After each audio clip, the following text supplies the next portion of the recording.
السلام علیکم۔ آج میں قرآن پاک کی ایک آیت تلاوت کر رہا تھا، لقد خلقنا الانسان فی احسن تقویم، سورۃ 3 میں ہے کہ بے شک ہم نے انسان کو پیدا کیا بہترین اعتدال پر۔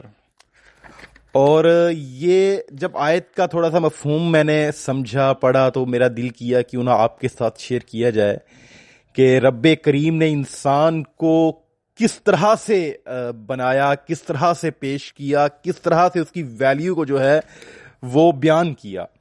اور یہ ریالٹی ہے، انسانی عظمت کا جو تصور قرآن کریم نے پیش کیا ہے، دنیا کا کوئی بھی سائنٹسٹ، جرنلسٹ، کوئی بھی فلاسفر جو ہے وہ اس کی گرد راہ کو بھی نہیں پہنچ سکتا۔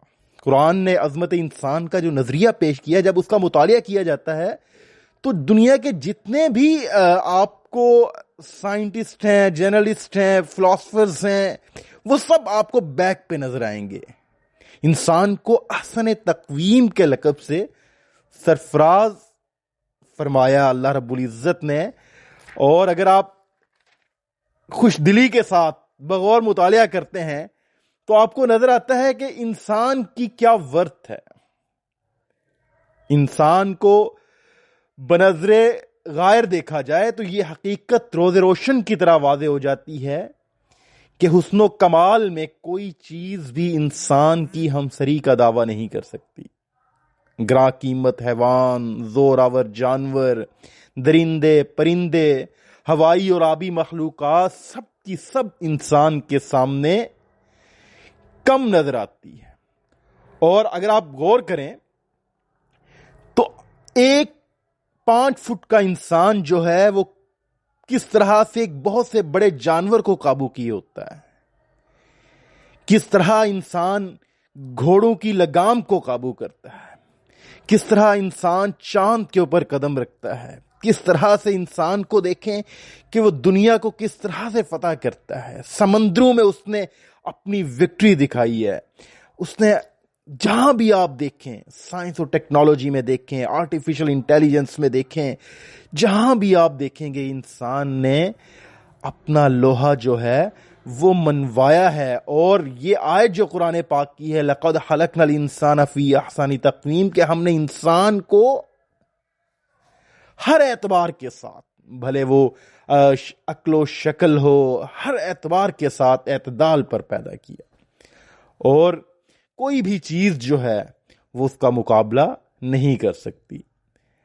تو اگر آپ غور کریں انسان کی شکل و صورت کو، وہ تمام جانوروں سے، تمام حیوانوں سے، تمام مخلوقات سے آپ کو بہتر نظر آئے گی۔ اس کی ایک ایگزامپل میں آپ کے سامنے پٹ کروں گا جو سن کے آپ کو بہت خوشی فیل ہوگی کہ اللہ نے انسان کو کس قدر بنایا ہے اور کس طرح سے اس کو بیان کیا ہے۔ ایک واقعہ ہے، علامہ قرطبی نے ایک واقعہ لکھا ہے کہ عیسیٰ بن موسیٰ ہاشمی کی اپنی بیوی کے ساتھ شدید محبت تھی۔ ایک دن اس نے کہا کہ اگر تو چاند سے زیادہ خوبصورت نہ ہو تو تجھے 3 طلاقیں۔ اس نے جب اپنے خاوند کی زبان سے یہ الفاظ سنے تو اٹھ کھڑی ہوئی اور عیسیٰ سے پردہ کر لیا اور کہا کہ تو نے مجھے طلاق دے دی ہے، اب ہمارا ازدواجی تعلق ختم ہو گیا ہے۔ عیسیٰ نے بڑی مشکل سے رات بسر کی، صبح سویرے خلیفہ منصور کے پاس پہنچا اور اسے اس واقعہ کی اطلاع دی اور بڑی گھبراہٹ اور ندامت کا اظہار کیا۔ خلیفہ نے فقہا کو اپنے دربار میں بلایا اور ان سے فتویٰ پوچھا۔ جتنے فقہا حاضر تھے سب نے کہا کہ طلاق واقعہ ہو گئی، لیکن امام ابو حنیفہ کے شاگردوں سے ایک شخص خاموش بیٹھا رہا۔ منصور نے پوچھا، آپ کیوں چپ ہیں، کیوں کوئی بات نہیں کرتے؟ تو وہ شخص گویا ہوا اور پڑھا، بسم اللہ الرحمن الرحیم، والتین والزیتون وطور سینین وہذا البلد الامین لقد خلقنا الانسان فی احسن تقویم۔ اے امیر المؤمنین، اس ارشاد الہی کے مطابق انسان سب چیزوں سے زیادہ حسین ہے اور کوئی چیز اس سے زیادہ حسین نہیں ہے۔ منصور نے عیسیٰ بن موسیٰ سے کہا کہ اس شخص نے جو کہا ہے درست کہا ہے، تم اپنی بیوی کے ساتھ رہ سکتے ہو۔ اور اس کی بیوی کو بھی کہلا بھیجا کہ طلاق واقعہ نہیں ہوئی، اس لیے اسے چاہیے کہ اپنے خاوند کے گھر آ جائے۔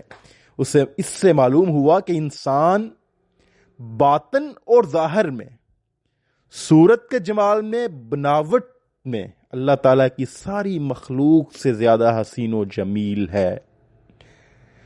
لیکن جو انسان ان نعمتوں کی قدر نہیں کرتا، فرمایا جو لوگ اپنی انسانیت کی لاج رکھتے ہیں، اس کے دامن شرف پر کوئی داغ نہیں لگنے دیتے، اپنے خالق کے ذکر کی شمع روشن رکھتے ہیں، اس کے احکام کی بجاوری میں سرگرم رہتے ہیں، اس کی خوشنودی حاصل کرنے کا شوق انہیں رات دن بے چین رکھتا ہے، یہی وہ لوگ ہیں جو احسن تقویم کے کمالات سے موصوف ہیں.